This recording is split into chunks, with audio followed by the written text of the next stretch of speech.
اعوذ باللہ من الشیطان الرجیم بسم اللہ الرحمن الرحیم فصل ششم یعنی چھٹی فصل عباسی عہد میں شیعہ.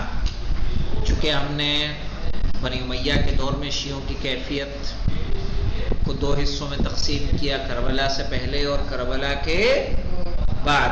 آج ہم پڑھنے جا رہے ہیں عباسی عہد میں، یعنی بنی عباس کا جو زمانہ گزرا ہے، جو بنی امیہ سے کافی لمبا ہے. تو اس عہد میں شیعوں کی کیا حالات تھے، کیا کیفیت تھی. ابو العباس صفاح یہ وہ پہلا خلیفہ ہے کس کا؟ بنی عباس کا. سب سے پہلا خلیفہ ابو العباس صفاح.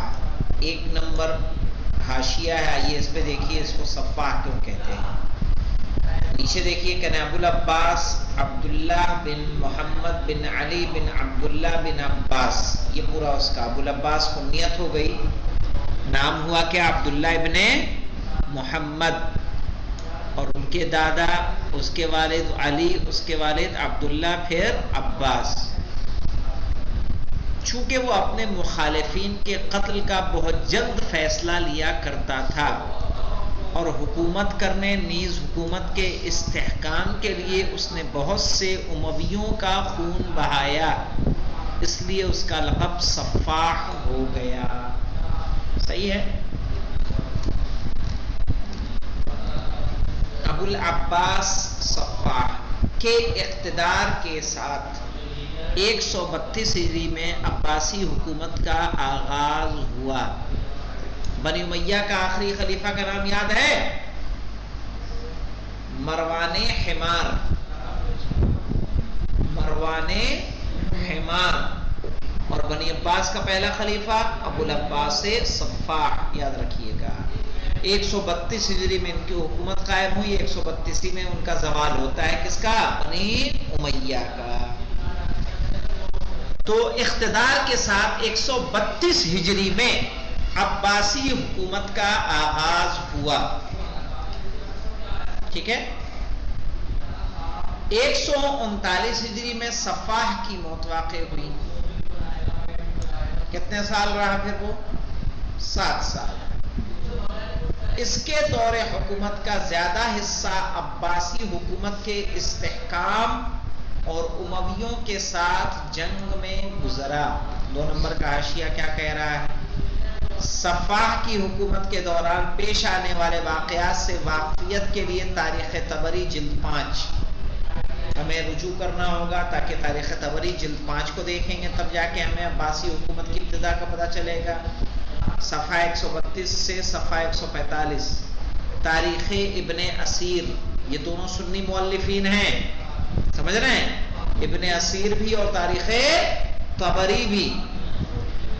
ابن اسیر جلد 3 صفحہ 483 سے صفحہ 520. تاریخ یعقوبی جلد 3 278 سے 298. تاریخ الخلفاء میں 256 سے اتنا. الامامہ والسیاسہ جلدوں میں صفحہ 118 سے 133 ملاحظہ فرمائیں. کئی کتابوں کے حوالے دے دیے ہیں. جس کتاب کی جو کتاب ہمیں میسر آئے وہاں جا کے ہم بنی عباس کی ابتدا کو اچھے سے جان سکتے ہیں. میرا باقاعدہ اس پہ 2 مقالے ہیں میرے. ایک ہے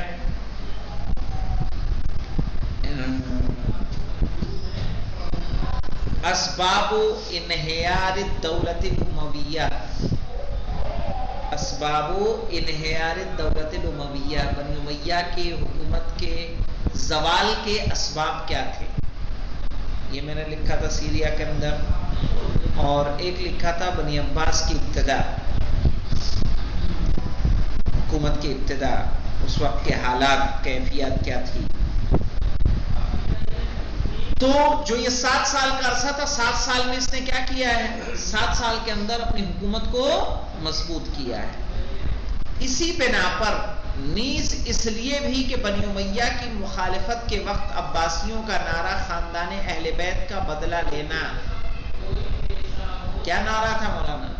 اسی بنا پر نیز اس لیے بھی کہ بنی امیہ کی مخالفت کے وقت جب بنی عباس بنی امیہ کی مخالفت کر رہے تھے تو ان کا نعرہ کیا تھا؟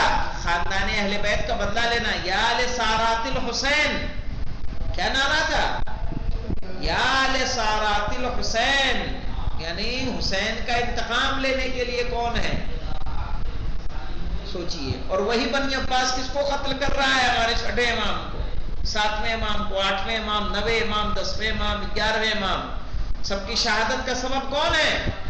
بنی عباس، کہ جس کا بنی امیہ سے مخالفت کے وقت نعرہ ہی یہ تھا کہ ہمیں خاندان اہل بیت کے، بنی امیہ نے خاندان اہل بیت پر دشمن کے ساتھ دشمنی کی ہے، ان پر ظلم کیا ہے، ہم ان سے انتقام لینا چاہتے ہیں. اسی نعرے پہ لوگوں کو جمع کیا ہے. تو کہہ رہے ہیں اسی بنا پر اس لیے بھی کہ بنی امیہ کی مخالفت کے وقت عباسیوں کا نعرہ خاندان اہل بیت کا بدلہ لینا تھا.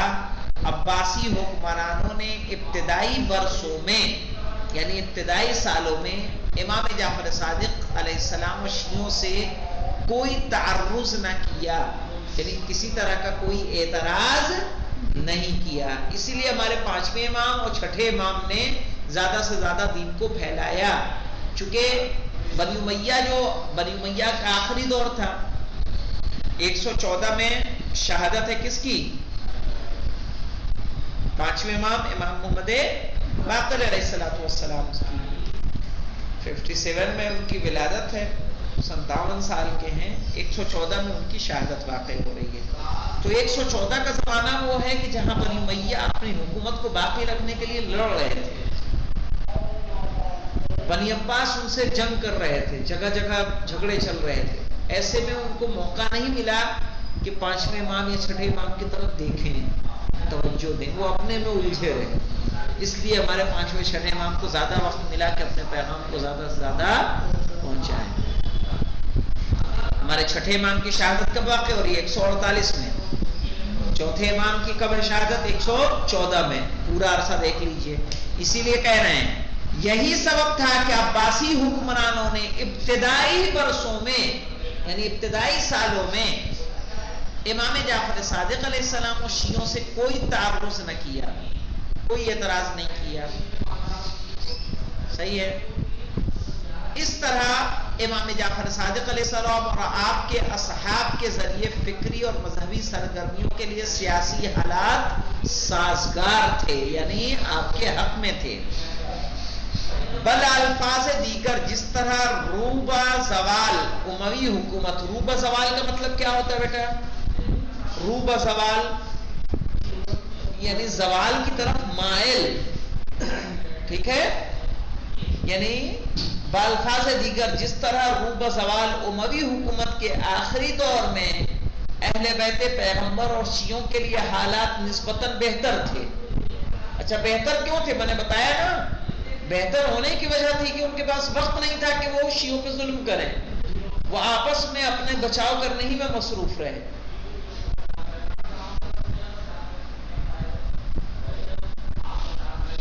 اسی لیے یہ بہترین عبارت ہے مولانا، اگر ہم قرآن کی آیت کی تطبیق کرنا چاہیں، وَمَكَرُوا وَمَكَرَ اللَّهُ وَاللَّهُ خَيْرُ الْمَاكِرِينَ، کہ انہوں نے مکر کیا اور اللہ نے مکر کیا. اللہ بہترین مکر کرنے والا ہے.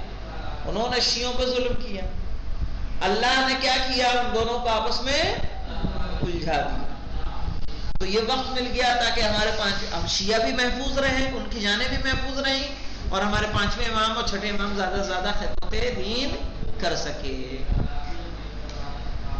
کہہ رہے اہل بیت پیغمبر اور شیعوں کے لیے حالات نسبتاً بہتر تھے. وہی صورتحال عباسی حکومت کے ابتدائی مرحلے میں، یعنی ابو العباس صفاح کے دور حکومت میں تھی. 7 سال کا عرصہ ہے. اور شیعوں نے بھی تعلیمات اہل بیت یعنی حقیقی اسلام کی تبلیغ و ترویج میں سعی بلیغ انجام دی، یعنی بہت زیادہ کوشش کی. علامہ سید محسن امین، دیکھیں مولانا، علامہ سید محسن امین امام جعفر صادق علیہ السلام کے ہاتھوں علوم و معارف کی بکثرت ترویج، حضرت سے نقل حدیث کرنے والے راویوں کی کثرت اور مختلف علوم اسلامی میں آپ کے شاگردوں کی کثیر تعداد کی طرف اشارہ کرنے کے بعد فرماتے ہیں کہ کہ امام جعفر صادق علیہ السلام کے ذریعے علوم کی زیادہ نشر و اشاعت اور آپ کے علم و دانش کے چشمہ کوثر سے فیض یاب ہونے والوں کی کثرت کا سبب یہ ہے. کیا مطلب ہوگا؟ آپ کے علم و دانش کے چشمہ کوثر سے فیض یاب ہونے والوں کی کثرت کا سبب یہ ہے کہ آپ بنی امیہ کے آخری اور بنی عباس کے ابتدائی دور میں زندگی بسر کر رہے تھے. صحیح ہے، اسی لیے 4000 طالب علم آپ کے یہاں پڑھ رہے تھے. اس زمانے میں بنی امیہ روح و زوال تھے، لہذا تقیہ خوف کا ماحول نہیں تھا، اور بنی عباس اپنے ابتدائی دور میں خاندان ابو طالب سے کسی قسم کی عداوت یا حسد نہ رکھتے تھے، چونکہ انہی کا انتقام لینے کے لیے انہوں نے حکومت لی تھی، اور چونکہ اپنی حکومت کو ہاشمی حکومت کہتے تھے، اس لیے امام جعفر صادق علیہ السلام جیسی شخصیت کو اپنے لیے سرمایہ افتخار سمجھتے تھے. چونکہ خود کو بنی ہاشم کہتے تھے تو فخر کرتے تھے کہ امام جعفر صادق علیہ السلام ہمارے خاندان سے ہیں.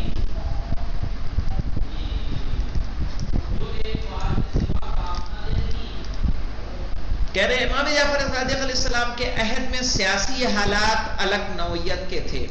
ان حالات میں علمی اور ثقافتی تحریک چلانے میں کوئی خاص دشواری نہیں تھی.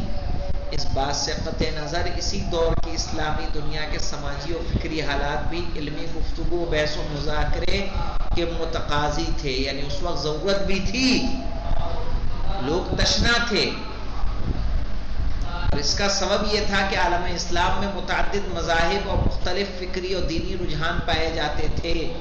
یہ مختلف رجحانات اسلامی علوم و معارف کی تمام قسموں، عام از معقول و منقول پر مشتمل تھے. ظاہر ہے عقائدی بحثیں ہوئیں، سمجھ رہے ہیں، اور جناب ہشام ابن جو آپ کے حکم، ان کے مناظرے ہیں کہ نہیں ہیں؟ صحیح ہے، امام کے شاگردوں کے مناظرے ہیں. کیوں ہیں؟ اس کا وجہ کیا ہے؟ چونکہ اسی اعتبار سے لوگوں کے اندر علمی و ثقافتی چیزیں بڑھ رہی تھیں.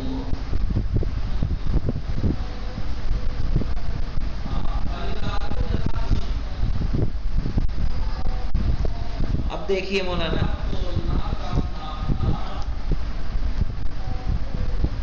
منصور عباسی کے تخت نشین ہونے کے ساتھ ہی صورتحال تبدیل ہو گئی. یہی منصور عباسی ہے نا جس نے امام جعفر صادق علیہ السلام کو کیا دیا ہے؟ زہر دیا ہے.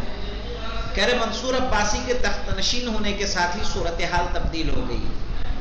کیونکہ منصور عباسی 137 میں حکومت حاصل کرنے کے بعد سب سے پہلا کام یہ کیا کہ عباسیوں کو اقتدار حاصل کرنے میں بے حد مدد کرنے والے، مولانا دیکھیے، ابو مسلم خراسانی کو قتل کر دیا. ابو مسلم خراسانی وہ شخصیت ہے کہ جس نے بنی عباس کو حکومت دلانے میں ایڑی چوٹی کا زور لگایا ہے. مولانا کس نے؟ ابو مسلم خراسانی. بہت بڑا نام ہے یہ عباسیوں کے لیے، اہم رول ادا کیا ہے عباسیوں کو حکومت دلانے میں. لشکر کا چیف تھا یہ. ابو العباس صفار نے تو اس کو کچھ نہیں کہا بلکہ عزت دی،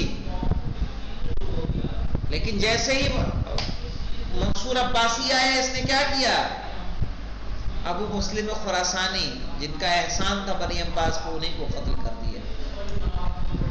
منصور کی حکومت کا سلسلہ 158 تک جاری رہا. 137 سے کہاں تک؟ 158 تک. یعنی اپنے شہادت سے 10 سال قبل اس نے کیا کیا؟ ارے اپنے مرنے سے 10 سال قبل ہمارے چھٹے امام کو زہر دیا ہے اور انہیں شہید کیا ہے. سمجھ گئے؟ 148 ہجری میں. مخالفین کے بارے میں اس کی سیاست قتل، ڈرانا، دھمکانا، قید و بند رکھنا تھی. وہ اپنے مخالفین سے نپٹنے کے لیے کسی بھی طرح کے ظلم یا زیادتی سے دریغ نہ کرتا تھا. کیا مطلب ہوتا دریغ نہ کرتا تھا؟ یعنی پرہیز نہیں کرتا تھا. وقت گزرنے کے ساتھ ساتھ چونکہ لوگوں کو بنی عباس کی طرف سے دیے گئے اہل بیت کا بدلہ لینے کے فریب نعرے کی حقیقت معلوم ہو گئی تھی، اور یہ بات سبھی پر عیا ہو گئی تھی کہ مسلمانوں کو پر حکومت کرنے کے علاوہ ان کا کوئی اور مقصد نہیں ہے، لہٰذا عباسی حکومت کے خلاف علویوں کی مخالفت سر ابھارنے لگی۔ عباسی حکومت کے بعض افراد نے ایسی مخالفت کو کچلنے کے لیے مصائب و آلام، آزار و مشقت، قید و بند اور علویوں کے قتل کا سہارا لیا، اور علویوں کو ظلم و تشدد اور قلبی شقاوت میں بنی امیہ سے آگے نکل گئے۔ صحیح ہے؟ منصور علویوں کے ساتھ بڑے بے رحمانہ سلوک کرتا تھا، اس نے بہت سے لوگوں کو نہایت برے حالات میں قید خانے میں ڈال دیا۔ قید خانے سے ایسے تھے کہ جن میں دن اور رات کا وقت بھی معلوم نہ ہو پاتا تھا۔ قیدی قرآن پڑھ کر اوقات طے کرتے، اگر قید خانے میں کسی کی موت واقع ہو جاتی تو اس کی لاش قید خانے میں ہی چھوڑ دی جاتی تاکہ فضا میں تعفن پھیل جائے، ایک بدبو پھیلے اس کی اور لوگ اس سے پریشان ہو کے مر جائیں۔ اور قیدی مختلف بیماریوں میں مبتلا ہو کر دنیا سے رخصت ہو جائیں۔ کبھی قیدیوں پر قید خانہ منہدم کرنے کا حکم دیا جاتا ہے اور قیدی اسی کے ملبے میں دب کر شہید ہو جاتے تھے۔ مولانا اتنا ظلم تھا کس کا؟ یہ منصور توانقی کا، کہ اس نے شیعوں کے خون سے گارا بنا کے نماز دیوار کھڑی کی۔